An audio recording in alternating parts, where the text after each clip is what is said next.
Hello, everyone. Welcome to Candid Convos with Authors. My name is Jeanette, and I am here today with Jasmine Watson, author of Torn, which is the first book in the Verse of Grimm series.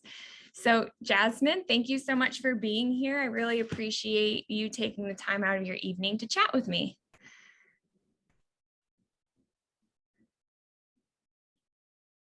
It's great. I'm really excited. Great.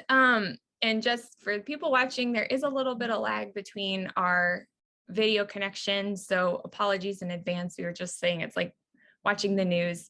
Hopefully that doesn't become an issue during this video. So I'm going to ask Jasmine some questions about what it's like to be an author of a fantasy novel. So I know novels usually start as one idea in author's mind, and then the finished product is just something entirely different. So where did your original idea for the Verse of Grimm series come from? So I actually started it as two separate book ideas. So I always had this idea that I thought it'd be really cool to have fairy tale characters in an army or as like assassins or something along those lines. So I really wanted to do that.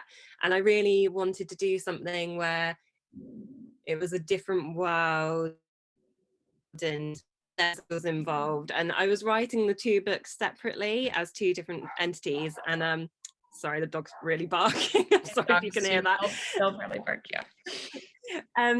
Yes, so I started writing them as two separate things, and then I thought it's just not working, and I couldn't work out what the problem was and why it wasn't working. And then I thought, what if I just like shove them together and see if that works? And then it worked, and I managed to get my first draft out, and then I was sorting it out and it was all good. But it's really weird how it worked out, that it was originally going to be two completely separate entities, and then I thought I'm just going to give it a whirl and get it in there. So yeah, but actually original inspiration was my uni project, which was really random. I studied film at uni, and they wanted us to create something that we could then put in an exhibition that you could feel and stuff like that. So that was where the elements idea came from, so that I could have, I had like, it was really lame now that I about it. I had like a little pot of water and then like a fire lamp, and then I had the book and a like trailer for the book, which was what I did for the film, like in a thing of soil. But at the time I was like, oh, yeah, this is so cool. I love that. It's so interesting to see how books start as an idea and even as a physical item, and then where they end up. I love it. I just love that so much.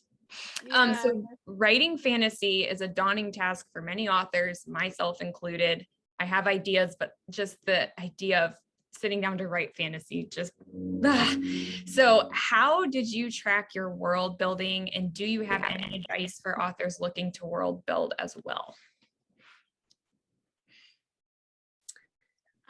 So the way that I tracked it was I actually had a separate document where I just, anything I wanted in there, I just shoved it in. And then when I was doing the editing process, I would go back through and refer it, because you quite often find, I'm sure you find this, that when you look back, you're like, oh my gosh, why did I do that? That is totally against a rule that I created.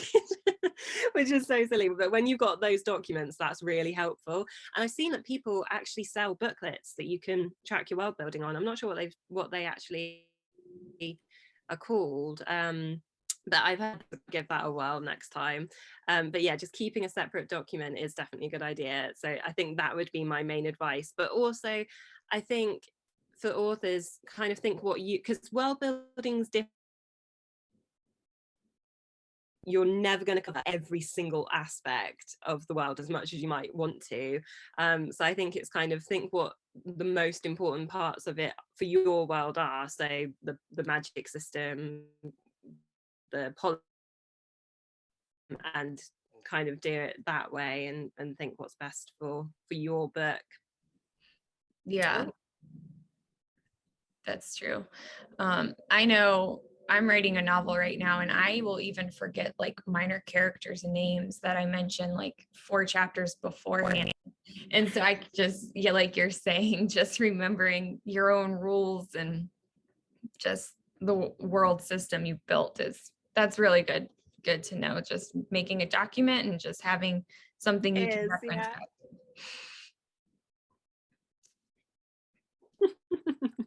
back. So how is writing a sequel? And I know you, congratulations, I saw on TikTok you just finished writing it, or you finished your first draft. So that's so exciting. How is writing a sequel different from writing the first book in a series? Oh my gosh, for me, I found it so much harder than I thought I was going to. I thought, because I'm a real planner, I have to plan every single detail. I thought I've planned it out, it'll be fine. It'll be exactly the same as the first book, just much more difficult. I think especially sort of because I'm seeing reviews coming in and I'm seeing what different people like, I'm thinking, oh, so should I include more of that? And you naturally you can't help but think that. You can't help but think oh, maybe I should add more of that character in because they liked that character or whatever. So, but I think the main struggle I had as well was kind of keeping it similar to the first book, but while increasing the stakes and a different story at the same time. I mean, I know I've only done the first draft and it is a total mess because I just keep thinking of all these different things that I want to do, and I've gone off of my outline and stuff like that. But yeah, I've definitely found it a little bit more tricky. It's been fun. It's definitely I think you have a lot more leeway with it because you already have done all of that establishing and the characters are already there, and it's quite fun to sort of see them expand and interact, because I've brought in a few new characters, interact with new characters, and there they go as well. Has been quite cool. I'm sounding like it's like totally out of my control. I'm like, oh yeah, the characters just If you're an author, you know exactly what you mean. Exactly. You're just writing and you're like, oh my gosh, what? Yep. They become their own individuals. They do indeed. So the artwork for the cover of Torn, I'm obsessed with it. I think it's one of my favorite book covers of all time. It's beautiful. So what was it like to work with the designer to bring your vision to life for this? It was really surreal. So she's called Sarah Oliver. She is why I kind of told her the story of the book and what I wanted to include on there. And what she did was just absolutely amazing. That I didn't really say. I said, just go for it. Well, I told her elements of the book and that sort of thing. And then when she came back, she had included so many little Easter eggs, like the fact that the cloak kind of turns into a waterfall. Like waterfalls are really, really important in the book. And I thought, oh my gosh, what? It was just insane. And all of the little swirls, all the different elements. And it was just really surreal. I mean, she was incredible, because I have no idea about any of that yet. There it Yeah, is. I'll hold it up so people can see it while you talk about it. See it. Yes, it's so beautiful. I didn't notice the waterfall, but now that you're saying that, I do. Yeah, it's really cool. She's very talented. I'm getting the second January, so I'm really excited to see that. I'm sure it'll be just as beautiful as the second, and I can't wait to see them all lined up on a shelf one day. I know. So, I guess I have one last thing for you. I finish all my interviews this way. Finish this statement. You know you're an author when?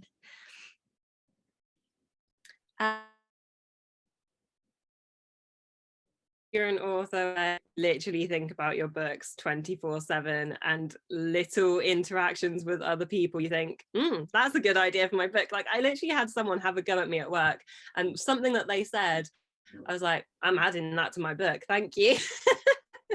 Just little things always spring into your mind. So yeah, that's the thing when you think about it all the time, I think.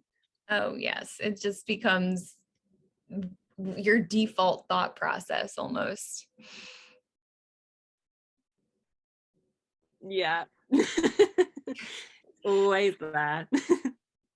Well, Jasmine, thank you so much for just talking about what it's like to be an author of a fantasy novel. I think a lot of people dream about Thank you very doing that, much. but you've accomplished it. I'm so proud of you, and I'm really excited to see all the other work you come out with in the future, and the second edition or second book in the series. So is there anything you would like to finish out this convo with before we go? I just wanted to say thank you very much for inviting me as well, and for always being so supportive, and it's been so long. Can't wait to read yours as well. Get on it so I can write it, so I can read it. Listen, as soon as I'm done with this, I'm going to go write it. It's just never going to be perfect enough. That's the problem. We'll get I'm there. sure it's amazing. Yeah. Yes. You guys, the book talk community, the authors on there are definitely the inspiration that help keep me motivated. And I'm sure you feel the same way. Absolutely. Best community. Well, thanks again, Jasmine. And thank you everyone for watching. This has been Candid Convos with Authors, and we will see you next time.